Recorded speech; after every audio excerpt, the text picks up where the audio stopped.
మీ అభిరుచికి తగ్గ సరికొత్త డిజైన్స్ తో వస్తుంది మర్రి గోల్డెన్ డైమండ్స్. ఏప్రిల్ 12న విక్టరీ వెంకటేష్ గారి చేతుల మీదుగా గొప్ప ప్రారంభం.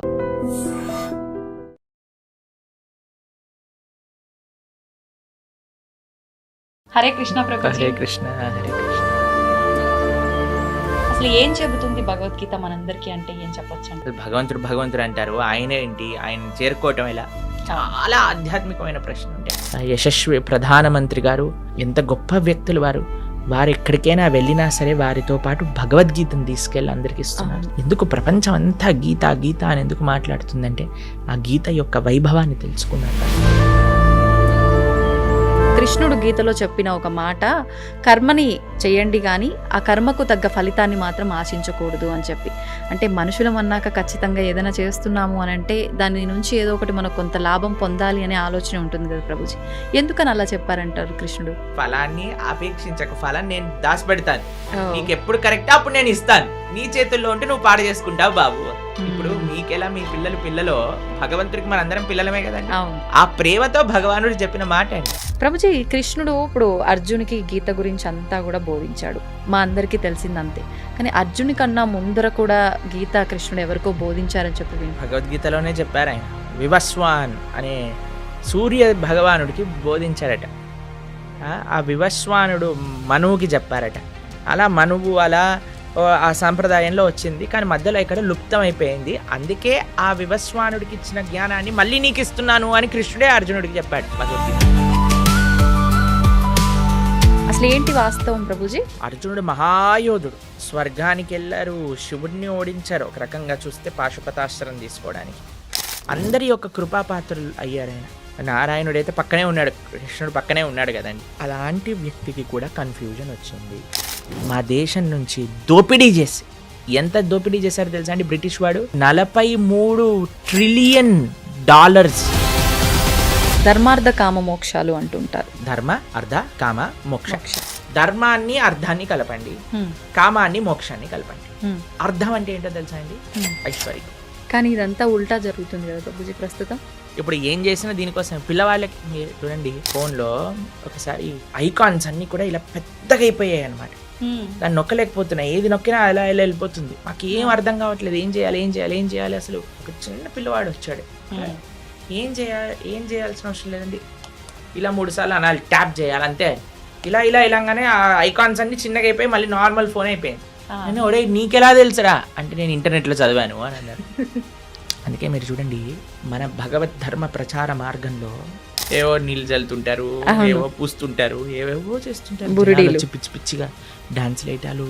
వాళ్ళకి ఏమైందో అసలు, అలాంటి మూర్ఖులు ఎలా ఉంటారనిపిస్తుంది. నమస్కారం, వెల్కమ్ టు ఐ డ్రీమ్. ధర్మ మార్గం విత్ విజిత కార్యక్రమానికి స్వాగతం. సాధారణంగా ప్రతి ఒక్కరూ చెప్తూ ఉంటారు, గీత అనేది మనం నేర్చుకుంటే గనక, మనం గీత చదవడం ప్రారంభిస్తే గనక మన లైఫ్ అనేది ఖచ్చితంగా చేంజ్ అవుతుంది అని చెప్పి.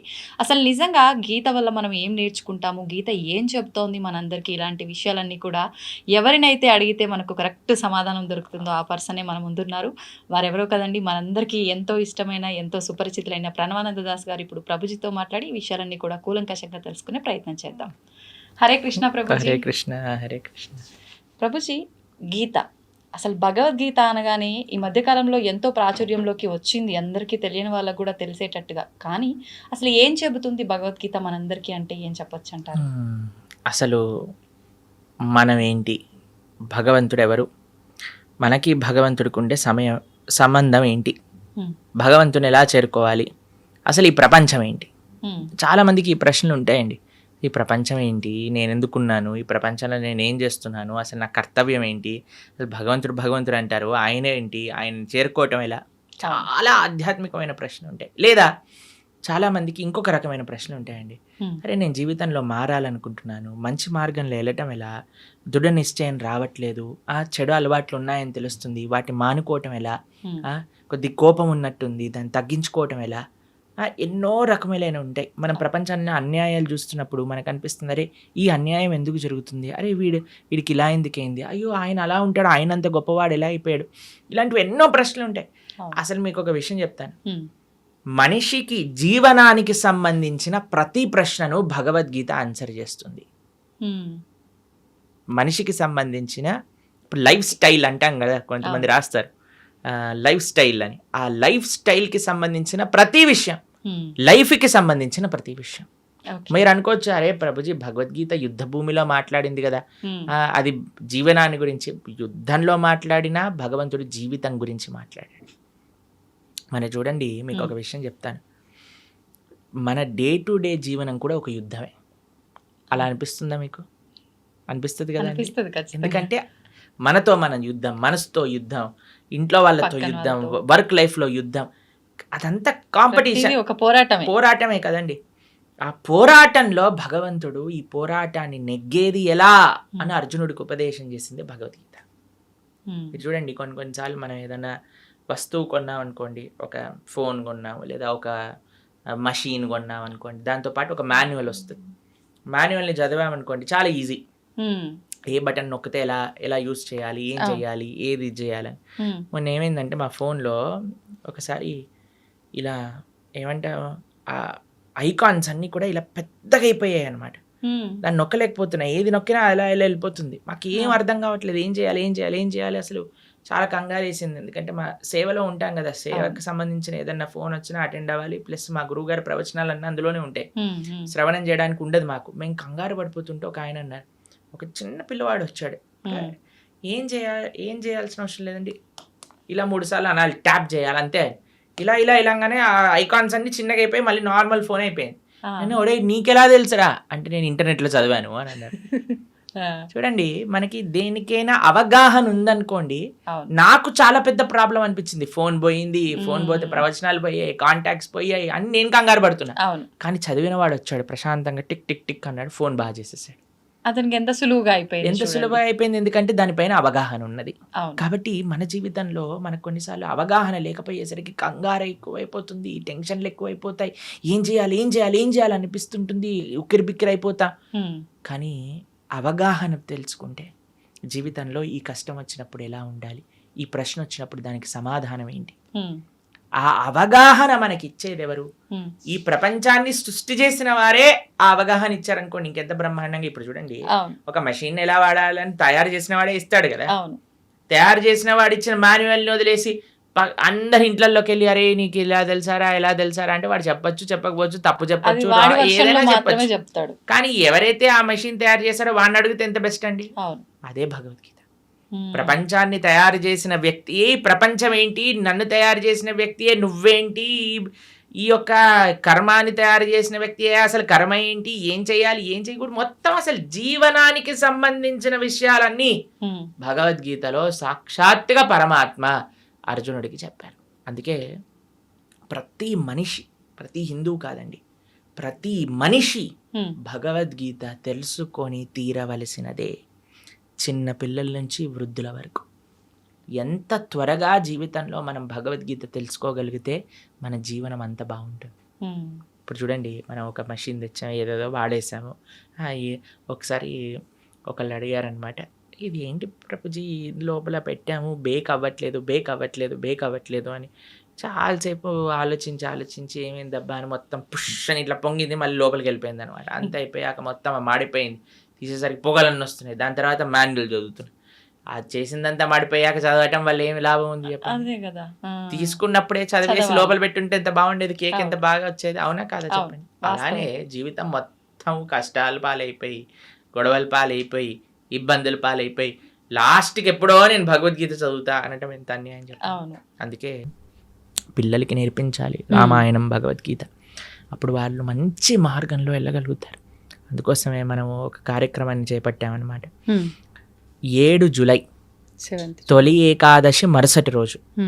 తొలి ఏకాదశి అంటే తెలుగు వాళ్ళందరికీ ఒక మంచి పండగ, అంటే ఒక కొత్త ప్రారంభం అలా అనుకుంటున్నాం. కాబట్టి తొలి ఏకాదశి, పరమ పవిత్రమైన ఏకాదశి తర్వాత నుంచి వచ్చే ద్వాదశి రోజు నుంచి సాయంకాలం పూట 7:30 గంటల నుంచి ప్రతిరోజు 18 రోజుల పాటు 18 అధ్యాయాలు భగవద్గీత పూర్తి చేయబోతున్నాను చెప్పడం. కాబట్టి ఎవరైతే మీ ప్రేక్షకులు ఉన్నారో చక్కగా అటెండ్ అయ్యారనుకోండి, మొత్తం భగవద్గీత ఏం చెప్తుంది, భగవానుడు మనకి ఏం చెప్పాలనుకుంటున్నా 18 రోజులు కేవలం రోజుకి 2 గంటలు ఇవ్వటం చేత అర్థమైపోతుంది. దాని తర్వాత జీవనం చాలా సులభం అవుతుంది. ఆ వినటము, విన్న వాటిని అర్థం చేసుకోవటం, అర్థం చేసుకున్న దాన్ని ఆచరించటం. ఇంకో విశేషం ఏంటంటే ఎవరైతే ఈ 18 రోజులు కోర్స్ అటెండ్ అయ్యి మనం ఒక చిన్న క్విజ్ లాగా పెట్టబోతున్నాం, దాంట్లో అన్నింటిలో కరెక్ట్ మార్కులు వచ్చిన వాళ్ళందరికీ కూడా మనము ప్రత్యక్షంగా స్వామి యొక్క భగవత్ ప్రసాదం, జగన్నాథుడి యొక్క ప్రసాదం, దాంతోపాటు ఒక సర్టిఫికెట్ కూడా మనం సైన్ చేసి పంపించడం జరుగుతుందన్నమాట. ఆశీర్వచనంగా వారికి భగవద్గీత కోర్సు 18 రోజులు పూర్తి చేశారు అనేటట్టుగా. కాబట్టి చక్కగా అందరూ ప్రేక్షకులకు ఒక మంచి అవకాశం, సదవకాశం. ఎందుకంటే ఇప్పుడిప్పుడే స్కూల్ స్టార్ట్ అయ్యాయి కదండి, మనకి ఇవే ఉండవు, ఇంకా హడావిడిలే ఉండవు, పిల్లలకి ఎగ్జామ్లే ఉండవు. కాబట్టి చిన్న పిల్లల నుంచి పెద్దవాళ్ళ వరకు అందరు చక్కగా 7:30కి ప్రారంభం అవుతుందంటే ఆఫీస్ నుంచి వచ్చేస్తారు, అన్నిటి నుంచి వచ్చేస్తారు. కాబట్టి జాగ్రత్తగా ఒక 18 రోజులు కేవలం 2 గంటలు ఇవ్వటం చేత మంచి భగవద్గీత జ్ఞానాన్ని అర్థం చేసుకున్న వాళ్ళం అవుతాం. ఎందుకంటే అండి ప్రపంచంలో ఎక్కడికి వెళ్ళినా సరే భగవద్గీతను ఆదర్శంగా చూస్తున్నారు, భగవద్గీత నుంచి అందరు నేర్చుకుంటున్నారు. మనం సనాతన ధర్మంలో పుట్టి, భారతదేశంలో పుట్టి మనము ఆచరించకపోతే, అర్థం చేసుకోకపోతే ఎంత అన్యాయం చెప్పండి. నిజంగానే. కాబట్టి మీకు ఒక విషయం చెప్తాను. ప్రభుపాదుల వారు లండన్కి వెళ్ళారనమాట. లండన్కి వెళ్ళినప్పుడు అక్కడ ఉండే వాళ్ళందరూ అన్నారు, Swamiji why did you come to our country, మీరేం తీసుకెళ్ళడానికి వచ్చారు మా దేశానికి అన్నారు. అయితే ప్రభుపాదుల వారు అన్నారు అనమాట, మీరు మా దేశాన్ని అతలాకుతలం చేసి, మా దేశం నుంచి దోపిడీ చేసి, ఎంత దోపిడీ చేశారో తెలుసా అండి బ్రిటిష్ వాడు, 43 ట్రిలియన్ డాలర్స్ ఇక్కడ నుంచి దోపిడీ చేసి తీసుకెళ్ళాడు వాడు. అంటే అంత డబ్బు 43 ట్రిలియన్ డాలర్స్ వర్త్ చేసేవన్నీ కూడా దోపిడీ చేశారు. మేము లండన్కి వెళ్ళాం కదా మొన్న, అక్కడ లండన్ మ్యూజియం అని ఉంటుంది, బ్రిటిష్ మ్యూజియం అని ఉంటుంది అనమాట. అక్కడికి వెళ్ళినప్పుడు ప్రభుపాదుల వారు ఒకసారి అడుగుతారు, ప్రభుపాద్ మీరు మ్యూజియంకి వెళ్ళాలనుకుంటున్నారా అంటే, ఓ స్టోలెన్ ప్రాపర్టీ అని అంటారు ప్రభుపాదుల వారు. అక్కడికి వెళ్తే అన్ని కోహినూర్ డైమండ్ మన విగ్రహాలు, మన ఇక్కడ నుంచి ఎత్తుకెళ్ళిన విగ్రహాలు, ప్లేట్లు, బంగారు గ్లాసులు, వెండి కంచాలు, వెండి పదార్థాలు, ఇవన్నీ అసలు వందల కొద్ది వస్తువులన్నీ అక్కడ ఉన్నాయి. మన సంపద అంతా అక్కడ మ్యూజియంలో పెట్టారు. మనం ప్రపంచంలోనే అందరికి మార్గాన్ని చూపించి అంత గొప్ప దేశంగా ఉన్న మన దేశం పైన పీక్కొని వాళ్ళంతా లూటీ చేసి, వాళ్ళ అనవసరమైన వాళ్ళకుండే అలవాట్లు, వాళ్ళకుండే పైశాచికత్వాన్ని అంతా జనాలకి అబ్బి, ఇప్పుడు కొంతమంది ఎలా తయారయ్యారటండి, బ్రిటిష్ వాడిని కీర్తిస్తున్నాడు. ఎందుకు సనాతన ధర్మం అన్నిటికంటే సేఫ్ అంటే తల్లిదండ్రుల పట్ల, దేశం పట్ల, నీ యొక్క సమాజం పట్ల బాధ్యతని నేర్పిస్తున్న ధర్మం ఏదైనా ఉంటే అది సనాతన ధర్మమే.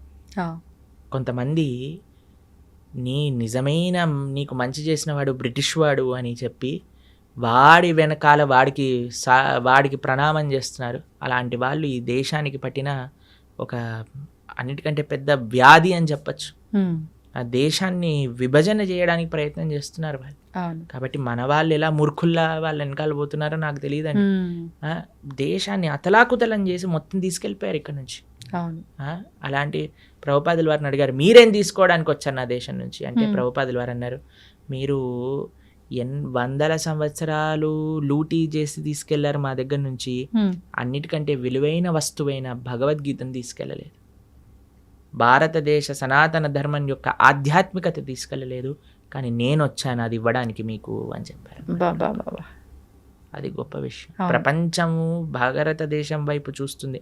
మన యశస్వి ప్రధానమంత్రి గారు ఎంత గొప్ప వ్యక్తులు వారు ఎక్కడికైనా వెళ్ళినా సరే వారితో పాటు భగవద్గీతను తీసుకెళ్ళి అందరికి ఇస్తున్నారు. చూసారా?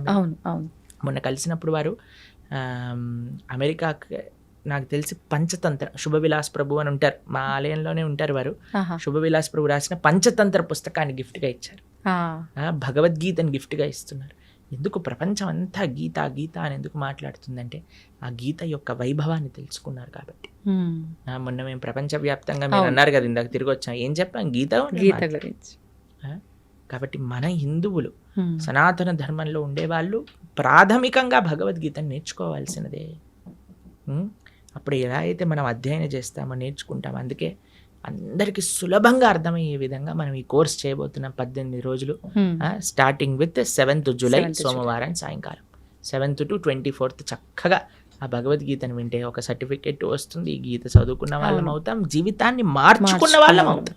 వాస్తవం ప్రభుజీ. నిజంగా అంటే మంచి ఆలోచన ప్రభుజీ. ఇప్పుడు ఈ మధ్య కాలంలో భగవద్గీత చదవాలి, ఇంట్లో పెట్టుకున్నంత మాత్రాన సరిపోదు. ఖచ్చితంగా పుస్తకం తెరిచి అసలు ఏముందనే విషయాన్ని తెలుసుకునే ప్రయత్నం చేయాలి అంటారు గానీ, అంటే కొన్నిసార్లు పుస్తకం తీసి చదువుతున్నప్పటికీ అది ఎన్నోసార్లు చదివినా కొన్నిసార్లు అది అర్థం అవ్వదేమో. ఇలా క్లాసెస్ రూపంలో, మాటల రూపంలో వింటే దానిలో సారాంశం అనేది తొందరగా అర్థమవుతుంది. నిజంగా మీరు చేసిన చాలా మంచి ఆలోచన. అందరూ కూడా దాంట్లో పాల్గొనాలని ఆశిద్దాము. అయితే ఇంకొక క్వశ్చన్ ఏంటి నాది అనంటే, గీతకు సంబంధించే కృష్ణుడు గీతలో చెప్పిన ఒక మాట, కర్మని చేయండి కానీ ఆ కర్మకు తగ్గ ఫలితాన్ని మాత్రం ఆశించకూడదు అని చెప్పి. అంటే మనుషులం అన్నాక ఖచ్చితంగా ఏదైనా చేస్తున్నాము అని అంటే దాని నుంచి ఏదో ఒకటి మనకు కొంత లాభం పొందాలి అనే ఆలోచన ఉంటుంది కదా ప్రభుజీ. ఎందుకని అలా చెప్పారంటారు కృష్ణుడు? ఇప్పుడు మీకు ఒక చిన్న ప్రశ్న. ఇప్పుడు మీకు ఇద్దరు డాటర్స్ కదా, అవును. వాళ్ళ బర్త్డేస్కి ఫ్రెండ్స్, ఫ్యామిలీ, అమ్మమ్మ, తాతయ్యలు వాళ్ళు వీళ్ళు వచ్చారనుకోండి. ఒక్కొక్కళ్ళు వచ్చిన వాళ్ళు 2,000, 5,000 అన్నీ ఇస్తూ ఉన్నారనమాట వారికి.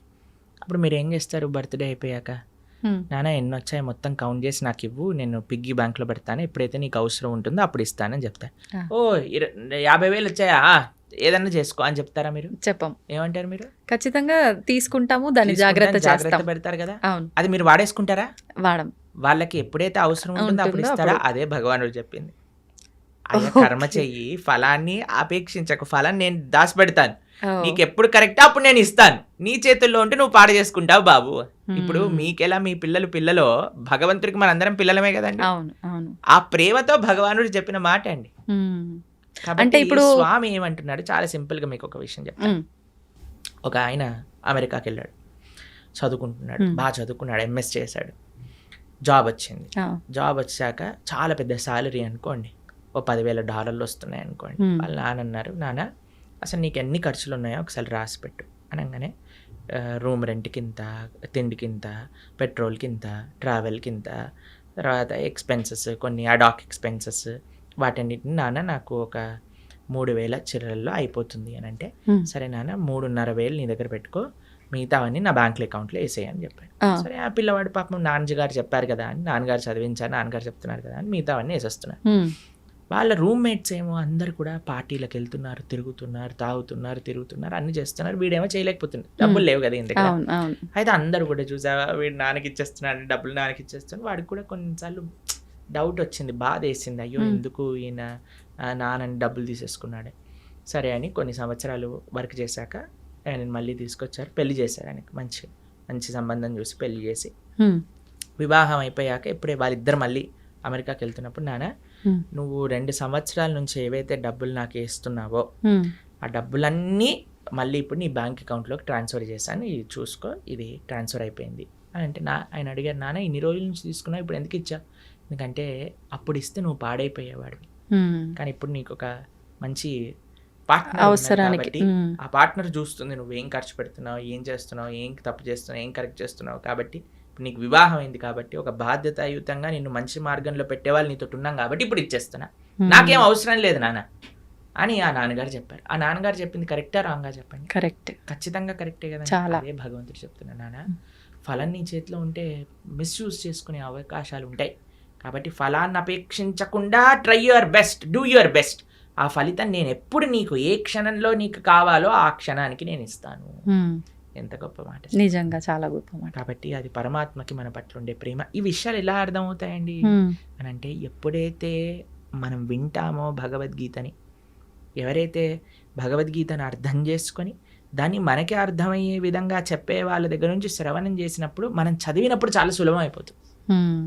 అందుకే మీరు చూడండి, మన భగవద్ ధర్మ ప్రచార మార్గంలో కొంతమంది మ్యాజికల్ చేస్తూ ఉంటారు, చూసారా మీరు? కొంతమంది అంటే మన ధర్మ ప్రచార మార్గంలో కాదు నేను చెప్తున్నాను, కొన్ని వీళ్ళు ఏవో నీళ్ళు చల్లుతుంటారు, ఏవో పూస్తుంటారు, ఏవేవో చేస్తుంటారు, పిచ్చి పిచ్చిగా డాన్స్ లేటాలు, వాళ్ళకి ఏమైందో అసలు. అలాంటి మూర్ఖులు ఎలా ఉంటారు అనిపిస్తుంది కొన్నిసార్లు. మంచిది మనల్ని వదిలేసి, లేకపోతే ఆ మూర్ఖుల్ని మనం ఎలా భరించగలుగుతాం అనిపిస్తుంది. అలాంటి వేషాలు, వీళ్ళందరూ డ్రామా ఆర్టిస్టులు అయిపోవచ్చు చాలా బాగా, కానీ ఎందుకు వాళ్ళు మూవీస్ లో ట్రై చేయకుండా ఇలాంటి పనులు, అంటే డబ్బులు అక్కడ సంపాదిస్తుంటున్నారు ఎక్కువగా, అందుకోసం అటు వెళ్తున్నారు. అలాంటివన్నీ మనం చేయమండి గలీజ్గా. అవును, వేరే వాళ్ళని మోసం చేయటాలు, వేరే వాళ్ళని ఏదో ఇది చేయటాలు, అలాంటివన్నీ ఏమీ ఉండవు. చాలా మంది అడుగుతారు, ఇస్కాన్ వాళ్ళు విదేశీయుల్ని మార్చట్లేదా? మీకు విషయం తెలుసా అండి, అక్కడ మేము వెళ్ళాము, అక్కడుండే వీళ్ళు ఎక్కడికైతే వెళ్తారో ప్రతి ఆదివారం వాళ్ళు అన్నీ అమ్మేశారు. కొన్ని చోట్ల బార్ షాపులు ఉన్నాయి ఆ ప్రదేశాల్లో, కొన్ని చోట్ల అయితే మా గుళ్ళే ఉన్నాయి అక్కడ. ఎందుకంటే అక్కడికి ఎవ్వరు వెళ్ళట్లేదు, ఎవ్వరికి ఇంట్రెస్టే లేదు. అలా తయారైపోయింది అక్కడ. మేము ఒక దగ్గరికి వెళ్ళామండి, అసలు అక్కడ ఉండే ఎవరైతే ఆ మత ప్రబోధకులు ఉన్నారో, ఆ ధర్మంలో ఉండేవాళ్ళు, ఇప్పుడే నేను మీకు వీడియో కావాలంటే పంపిస్తాను, అంటే మీ పర్సనల్కి చూపించకండి జనాలకి. ఫ్రాన్స్లో ఏవైతే ఈ మత పెద్దలని వాళ్ళ ధర్మంలో వాళ్ళ మతంలో ఉన్నారో, కొన్ని సంవత్సరాల లోపల వాళ్ళు చూస్తే 3,40,000 మంది పిల్లల పైన లైంగిక దాడులు చేశారు. 3,40,000 మంది పిల్లల పైన. ఎంత ఘోరం. అయితే మేము మొన్న ఐర్లాండ్ అనే దేశంలో ఉన్నాం, అక్కడ కూడా వాళ్ళ మతం ఉండేది. వాళ్ళ మత పెద్దలు ఎవరైతే ఇలాంటి పిల్లల పైన అఘాయిత్యాలు చేయటం బయటపడ్డాక ఆ దేశమే మొత్తం ఆ మతాన్ని వదిలేసింది. అక్కడ నాస్తికత్వం ఎక్కువ, ఎందుకంటే వాళ్ళు చేసిన తప్పులు చూసి. కాబట్టి మనం ధర్మం ఏంటి, ధర్మాన్ని ఎలా ఆచరించాలి, పెద్దల నుంచి తెలుసుకొని ఆచరించగలిగితే అది మనకి మంచిది. కాబట్టి మనం ఏం చెప్తున్నాం, భగవద్గీత ఏం చెప్తుంది, ధార్మికంగా జీవనం ఎలాంటిది, ధార్మికంగా జీవనం ఎలాంటిది, ఇదే మన సనాతన ధర్మం అంటేనే ఖచ్చితంగా ఇది చెయ్యాలి, ఇది చేయకూడదు, ఇది చేస్తే ఇది అవుతుంది ఖచ్చితంగా చెప్పి మంచి మార్గంలో నడిపించేది. ఇప్పుడు చూడండి, మనం మానవుడిగా ఉన్నప్పుడు అన్ని ధర్మాలు అన్ని మతాలు బాగుండాలండి. సనాతన ధర్మంలో మనం ప్రతిరోజు ఏం చేస్తామండి, లోకా సమస్తా సుఖినో భవంతు, సర్వే జనా సుఖినో భవంతు అని ప్రార్థన చేస్తా. ఇంతకంటే గొప్ప భావన ఇంకెవరికి ఉంటుంది చెప్పండి.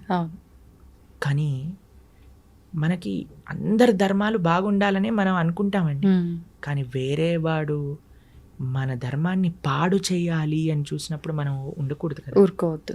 ఎందుకు మీకు ఈ విషయం ప్రస్తావన చేస్తున్నాను, ఆన్ ద ఫస్ట్ ప్లేస్ చెప్తున్నానంటే, ఎప్పుడు మనకి వాడు మన ధర్మాన్ని మోసం చేస్తున్నాడు, మనల్ని మోసం చేస్తున్నాడు అని తెలిసేది ఎప్పుడంటే మన ధర్మాన్ని మనం తెలుసుకున్నప్పుడు.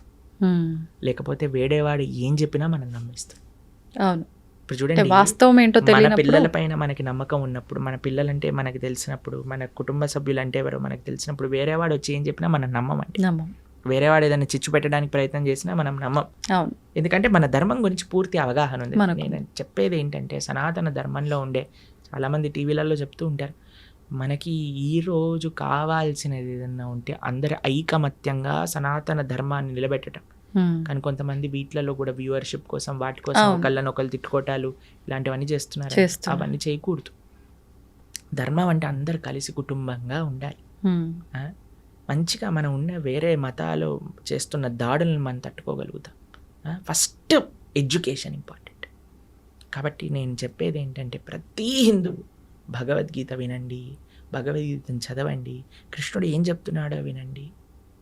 భగవద్గీత అన్ని సంప్రదాయాలు శాక్త, శైవ, వైష్ణవ, నానాపత్య, ఏ సాంప్రదాయం చెందిన వారైనా భగవద్గీత చదవాల్సిందే అండి. ఇంకా ఏ పుస్తకం చదివినా చదవకపోయినా భగవద్గీత చదవాల్సిందే. అది ఎందుకంటే భగవద్గీత అనేది సనాతన ధర్మానికి ఒక బేస్, అది ఫిలాసఫీ భగవద్గీతలో ఉన్నది. కాబట్టి అందుకోసం మనందరం ఈ 18 రోజులు ఏదైతే కార్యక్రమం చేయబోతున్నామో, ఇందాక మనం చెప్పుకున్నట్టుగా 7వ తారీఖు నుంచి, జూలై 7వ తారీఖు సోమవారం రాత్రి నుంచి ప్రణవానంద దాస్ ఛానల్ తెలిసింది కదా, అందులో మనకి లైవ్లో వస్తుంది. చక్కగా అటెండ్ అవ్వండి. ఎంత మార్పు మీరు చూస్తారో మీకే తెలుస్తుంది. అంటే ప్రతి మానవుడు అన్నాక ప్రతి ఒక్కరూ గీతని చదవాల్సిందే, వినాల్సిందే, ఆచరించాల్సిందే. ముఖ్యంగా ఇంకా హిందువులైతే అస్సలు పక్కన పెట్టాల్సింది లేదు. ఖచ్చితంగా. అంటే ఇప్పుడు ఎన్నెన్నో ఇబ్బందులు పడుతున్నాము, ఎన్నెన్నో ఇలా ఉండకూడదు, అలా ఉంటే బాగుంటుందేమో అని అనిపించినప్పటికీ అసలు ఏంటి కరెక్టు, మనం ఎక్కడి నుంచి స్టెప్ వేయొచ్చు, ఎలా వెళ్తే ధర్మంగా ఉంటుందని ఆలోచన వచ్చి కూడా తెలియక ఆగిపోయే వాళ్ళు ఉన్నారు. అటువంటి వాళ్ళందరికీ కూడా ఒక మంచి మార్గం దొరికిందనే చెప్పొచ్చు దీని ద్వారా. ప్రభుజీ, కృష్ణుడు ఇప్పుడు అర్జునికి గీత గురించి అంతా కూడా బోధించాడు, మా అందరికీ తెలిసిందంతే. కానీ అర్జుని కన్నా ముందర కూడా గీత కృష్ణుడు ఎవరికో బోధించారని చెప్పి వింటున్నాను. గీతలోనే చెప్పారు ఆయన, వివస్వాన్ అనే సూర్య భగవానుడికి బోధించారట. ఆ వివస్వానుడు మనువుకి చెప్పారట. అలా మనువు అలా ఆ సాంప్రదాయంలో వచ్చింది. కానీ మధ్యలో ఇక్కడ లుప్తం అయిపోయింది. అందుకే ఆ వివస్వానుడికి ఇచ్చిన జ్ఞానాన్ని మళ్ళీ నీకు ఇస్తున్నాను అని కృష్ణుడే అర్జునుడికి చెప్పాడు భగవద్గీతలో. కాబట్టి పరమాత్మ ఎన్నో రూపాల్లో మరలా అవతరించి ఆ ధర్మాన్ని బోధిస్తూ ఉన్నారండి. కాబట్టి మన ఆచార్యులు వేదవ్యాసుల వారు వ్యాసాయ విష్ణు రూపాయ వ్యాస రూపాయ విష్ణు ఆయన ఏం చేశారు, మహాభారతంలో మంచిగా ప్యాకేజింగ్ చేశారు. మన గిఫ్ట్ ప్యాక్ లో ఈసారి చూడండి కొంతమంది గమ్మత్తుగా ఆ డబ్బాలు ఓపెన్ చేయాలి, మళ్ళీ డబ్బా ఉంటుంది, ఆ డబ్బా ఓపెన్ చేయాలి, లోపల డబ్బా అలా డబ్బాలు తీసి లోపల ఏదో ఉంగరం ఏదో ఉంటుంది అనమాట. అది విలువైనది లోపల ఉంటుంది. అలా మహాభారతం మధ్యలో ప్యాకేజింగ్ చేశారు భగవద్గీత. ఎందుకంటే ఆ భగవద్గీత అత్యంత విలువైన రత్నం, అమూల్యమైన రత్నం అన్నమాట మనకి మహాభారతంలో లభించేది. కాబట్టి ఆ యొక్క విశేషం ఇందాక మీరు ఎలా అయితే అన్నారో ఆ అద్భుతము శ్రీకృష్ణ భగవానుడు భగవద్గీత రూపంలో మనకు అందించారు. కాబట్టి దాన్ని అధ్యయనం చేయటం, అర్జునుడికి ఉపదేశం చేశారు అంటే అర్జునుడి యొక్క మాధ్యమంగా అందరికీ ఉపదేశం. ఇప్పుడు మీరు నన్ను ఇంటర్వ్యూ చేస్తున్నారు, మీకోసం చేస్తున్నారా? అందరి కోసం, అంతే కదా. అలా అర్జునుడు కూడా కృష్ణుడి ప్రశ్న అడిగి ఎందుకోసం? అర్జునుడి కోసము అందరి కోసం. కాబట్టి అర్జునుడు కూడా కృష్ణుడి దగ్గర ఇంటర్వ్యూ చేశాడనమాట. ఆ ఇంటర్వ్యూ ఏంటి? ఇప్పుడు చూడండి, అందరికి ఇంటర్వ్యూలు ఇష్టం, పాడ్కాస్ట్ ఆది పాడ్కాస్ట్ అన్నిటికంటే ఫస్ట్ జరిగిన పాడ్కాస్ట్ కృష్ణ అర్జున్ పాడ్కాస్ట్ అని. అక్కడి నుంచే ప్రారంభమైంది అనమాట. ఏదైనా భగవంతుడి నుంచే ప్రారంభం అవ్వాలండి. కాబట్టి ప్రపంచంలో జరిగిన మొట్టమొదటి సూపర్ ఎక్స్ట్రాఆర్డినరీ పాడ్కాస్ట్ ఎందుకో తెలుసా అండి? యుద్ధం జరగబోతుంది, ఆ యుద్ధం మధ్యలో జరిగింది పాడ్కాస్ట్ అనమాట. అవును. కాబట్టి చక్కటి భగవద్గీత అర్జునుడి యొక్క మాధ్యమంలో ప్రతి జీవుడికి భగవంతుడు ఉపదేశం చేసిన భగవద్గీతని ప్రతి హిందువు మీరు అన్నట్టుగా తప్పకుండా చదవాలి, అర్థం చేసుకోవాలి, ఆచరించాలి. ప్రభుజీ, ఇప్పుడు అర్జునుడికి చెప్పాల్సిన సిచ్యువేషన్ అక్కడ ఎందుకు ఏర్పడింది అంటే కొంతమంది కొన్ని రకాలుగా చెప్తారు. అంటే అక్కడ ఉన్నదంతా నా వాళ్ళే, నేను వాళ్ళని ఎలా చంపుతాను అనే భావన అర్జునులో వచ్చింది. కాబట్టి దీన్ని కనుక అతనికి ఉపదేశిస్తే దానివల్ల ఇక్కడ జరగాల్సిన క్రతువు అంతా కూడా కరెక్ట్గా జరుగుతుంది. ఒకటి, ఇప్పుడు మనం అనుకున్నట్టుగా అందరికీ ఒక మెసేజ్ ఇవ్వడం కోసం అని ఒకటి. అసలు ఏంటి వాస్తవం ప్రభుజీ? ఇప్పుడు మీకు ఒక విషయం చెప్తాను. చాలాసార్లు మనకి ఒక సందిగ్ధ పరిస్థితిలో ఉంటామా, కన్ఫ్యూజన్. అవును. అర్జునుడు మహాయోధుడు, స్వర్గానికి వెళ్ళారు, శివుడిని ఓడించారు, ఒక రకంగా చూస్తే పాశుపతాస్త్రం తీసుకోవడానికి. అలాంటి వారు కూడా రాత్రులు కూడా ప్రాక్టీస్ చేసి, అసలు యుద్ధ విద్య అంటే అర్జునుడే. అందరి యొక్క కృపాపాత్రులు అయ్యారు ఆయన. ఆ ఇంద్రుడి యొక్క కృపాపాత్రులు అయ్యారు, పరమశివుడి యొక్క కృపాపాత్రుడు అయ్యాడు. నారాయణుడు అయితే పక్కనే ఉన్నాడు, కృష్ణుడు పక్కనే ఉన్నాడు కదండి, ఇంకా దానికంటే గొప్ప విషయం ఏం కావాలి. అలాంటి వ్యక్తికి కూడా కన్ఫ్యూజన్ వచ్చింది. ఎందుకు? అర్జునుడికి కన్ఫ్యూజన్ రాలేదండి, మనందరికీ అలాంటి కన్ఫ్యూజన్ స్టేట్ వస్తుంది. కరెక్ట్. ఆ కన్ఫ్యూజన్ నుంచి బయటపడటం భగవద్గీత నేర్పిస్తుంది. మీకు ఒక చిన్న విషయం చెప్తాను. జనాలు ఏమంటారు తెలుసా అండి, కృష్ణుడు యుద్ధాలు చేయిస్తాడు, అన్నతమ్ముల మధ్యలో యుద్ధాలు చేయించాడు, చిచ్చులు పెడతాడు. ఇప్పుడు మీకు ఒక విషయం చెప్తాను. అర్జునుడు యుద్ధం పరిస్థితి రాకముందు కృష్ణుడు ఎన్నోసార్లు దూతగా వెళ్ళాడండి, యుద్ధం వద్దు చెప్పడానికి. ఏమన్నాడు తెలుసా అండి? రాజ్యం కాదు, నిజంగా చెప్పాలంటే రాజ్యానికి హక్కు పాండవులకి, రాజ్యం ఇవ్వద్దు, కనీసం 5 గ్రామాలు ఇవ్వండి చాలు, 5 ఊళ్ళు ఇవ్వండి చాలు అని అన్నారు. 5 ఊళ్ళు కాదు కదా. దుర్యోధన ఏమంటాడంటే, ఆ పిన్ ఉంటుంది కదా, గుండు సూది, సూది పెట్టినంత జాగ కూడా ఇవ్వను అని అంటాడు. ఇప్పుడు మీకు ఇంకొక విషయం చెప్తానండి. ఒక ఆవిడ వచ్చింది నా దగ్గర, కృష్ణుడు ఏంటండి ఇలా యుద్ధం చేయిస్తాడా అని అంది. మీరు మరి ఆ స్త్రీని అవమానించిన వాళ్ళని ఏం చేయాలి? చంపేయాలండి. మరి దుర్యోధన దుశ్శాసనుడు చేసిన పని ఏంటండి?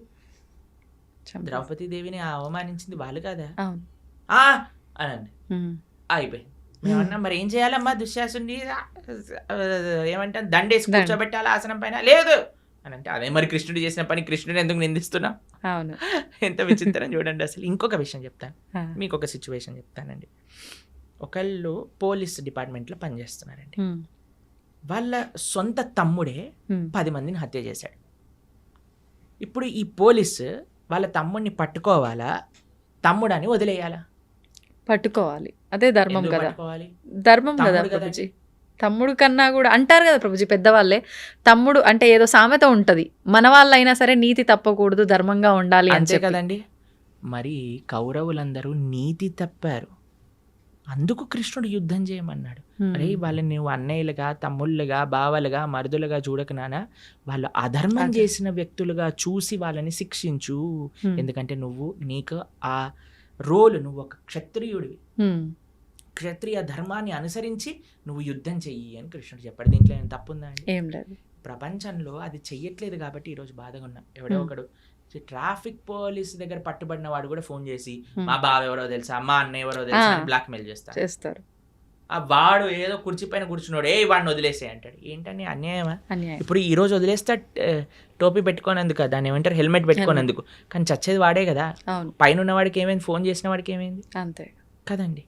కాబట్టి ఇది ప్రాబ్లం. అందుకే చూడండి పెద్ద పెద్ద స్కాములు చేసిన వాళ్ళందరూ మంచిగా పార్లమెంట్లో కూర్చొని ఇది చేస్తున్నారు.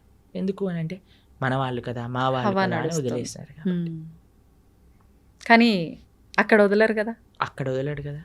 కాబట్టి అందుకే మనం జాగ్రత్తగా ఉండాలి.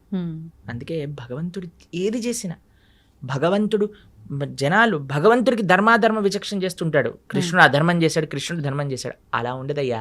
భగవంతుడు ఏమి చేస్తే అది ధర్మం అవుతుంది, భగవంతుడు ఏది చెప్తే అది నిజం అవుతుంది. ఇప్పుడు చూడండి ప్రైమ్ మినిస్టర్ ఏదన్నా ఆర్డర్ చేశాడు అనుకోండి, ఇప్పుడు చూడండి మనకి నోటు బందీ అని చేశారు. నోటు బందీ, నేను నోటు బందీ చేయను, ఎంత ధైర్యం నీకు నోటు బందీ చేస్తా అంటే ఏమైనా ఇద్దా అండి? నోటు మూసుకొని మనమే డబ్బులు మార్చుకుంటాను 2 రోజులు అడిచినా సరే. అంతే. అవును కదండి, ఎందుకంటే నువ్వు జీవించాలి. కాబట్టి జనాలందరూ భగవంతుడు అంటున్నారు, అలా కాదయ్యా. భగవంతుడు చెప్పింది నువ్వు వినాలి, నువ్వు చెప్పింది భగవంతుడు వినాడు. ఇది మనం తెలుసుకోవాల్సింది. అంటే మనం ఎంతసేపు అజ్ఞానంలో ఉన్నాం, అంతే కదండి. అజ్ఞానాన్ని వీడి మనం బయటికి రాలేకపోతున్నాం. అంతే కదా. కాబట్టి ఇది మనం గుర్తుపెట్టుకోవాల్సిన విషయం. కాబట్టి మనకి తెలియదు, నీకు అర్థం కావట్లేదంటే నువ్వు తెలుసుకో, అంతేగాని భగవంతుడిని మార్చుకోవద్దు అనుకోడు. కాబట్టి మనం అందుకే చెప్తున్నాను, ఎక్కడొస్తుంది అంటే శాస్త్రీయమైన శ్రద్ధ ఎప్పుడైతే ఉంటుందో, ఎప్పుడైతే మనం వినయంగా నేర్చుకుంటామో తత్వాన్ని, అప్పుడు మనకి ఏ పరిస్థితిలో ఉన్నా సరే ఆ ధర్మం గోచరిస్తుంది, ఆ ధర్మం మనల్ని కాపాడుతుంది. అది ముఖ్యం. ప్రభుజీ, ఇప్పుడు ధర్మార్థ కామ మోక్షాలు అంటుంటారు, దీన్ని ఎలా తీసుకోవాలి, ఎలా ఆచరించాలి? చూడండి చతుర్విధ పురుషార్థములు అంటారు. అవును, ధర్మ, అర్థ, కామ, మోక్ష. చాలా సింపుల్గా చెప్తాను, చాలా అద్భుతమైన విషయం చెప్తాను మీకు. దీన్ని ఎలా జతపరచాలి అని అంటే, కామము మోక్షంతో, అర్థము ధర్మంతో. ధర్మ, అర్థ, కామ, మోక్ష అన్నారు కదా, 4 ఉన్నాయి. ఓకేనా? ధర్మాన్ని అర్థాన్ని కలపండి, కామాన్ని మోక్షాన్ని కలపండి. అర్థం అంటే ఏంటో తెలుసా అండి? ఐశ్వర్యం, డబ్బులు. దేంతో కలపమన్నా? ధర్మంతో. అంటే మనం సంపాదించే ప్రతి రూపాయి కూడా ధార్మికంగా సంపాదించాలి, ధర్మం కోసం ఖర్చు పెట్టాలి. ఇదొక పాయింట్ అయిపోయిందా? కామము అంటే కోరిక. ఏం కోరుకోవాలి నువ్వు? ఈ జన్మ ఎలా తరింపజేసుకోవాలి, భగవంతుడి యొక్క శాశ్వతమైన సేవ ఎలా చేయాలి, అది మోక్షం. మోక్షం అంటే భగవంతుడి యొక్క శాశ్వతమైన సేవా స్థితిని పొందటం. వైకుంఠంలో, గోలోకంలో స్వామిని ఆరాధన చేసుకోవటం. ఎవరు మన భగవత్ స్వరూపంగా మనం భావించి ఆరాధన చేస్తున్నాము, స్వామి దగ్గరికి వెళ్ళి చక్కగా రామ, కృష్ణ, నృసింహ, నారాయణ వాళ్ళకి ఆరాధన చేసుకోవటం, నిరంతరం వారి యొక్క సేవలో ఉండటం. కాబట్టి కోరిక మోక్షం కోసం, అర్థం ధర్మంతో కలపడం. ఎప్పుడైతే ఇలా మనం ఉంటామో, ఎప్పుడైతే మనం ఇలా మనం చేస్తామో, ఎప్పుడైతే ఇలా మన జీవనం ఉంటుందో, ధార్మికంగా సంపాదించటం, ధర్మం కోసం వెచ్చించటం. కోరిక కేవలం భగవంతుని తెలుసుకోవడానికి, భగవంతుడి యొక్క సేవ కోసం ఎప్పుడైతే ఉంటామో, అప్పుడే మానవుడు పరిపూర్ణ జీవనాన్ని జీవించిన వాడు అవుతాడు. ఈ విశేషాలన్నీ కూడా మనకి భగవద్గీతలో ఉంటాయి. కానీ ఇదంతా ఉల్టా జరుగుతుంది కదా ప్రభుజీ ప్రస్తుతం. అంతే కదండి. డబ్బు సంపాదించడం కోసమే కోరికల కోసం ఖర్చు పెట్టేస్తున్నారు. ధర్మము మోక్షం అయితే తెలియదు. అవును.